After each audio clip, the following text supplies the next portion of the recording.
পুরুষ ধ্বংস হওয়ার 9টি কারণ কি কি? 1. যে পুরুষ স্ত্রীর সাথে রাগ ও জেদ করে। 2. যে পুরুষ স্ত্রীর সাথে তর্ক করে। যে পুরুষ স্ত্রীকে মানসিক অত্যাচার করে। 3.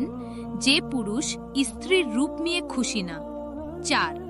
যে পুরুষ স্ত্রীকে ইনকামের খোটা দেয়। 5. যে পুরুষ স্ত্রী ভরণ পোষণের অবহেলা করে। 6. যে পুরুষ স্ত্রী থাকার পরেও একাধিক সম্পর্কে জড়ায়। 6. যে পুরুষ স্ত্রীর অতীত নিয়ে কথা বলে। 8. যে পুরুষ স্ত্রীর প্রতি দায়িত্ব অবহেলা করে। 9.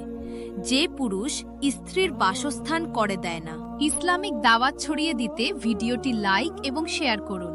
আর প্রতিদিন এমন আরও গুরুত্বপূর্ণ ইসলামিক ভিডিও পেতে আমাদের সাবস্ক্রাইব করে রাখুন। ইনশাআল্লাহ দেখা হবে পরের ভিডিওতে।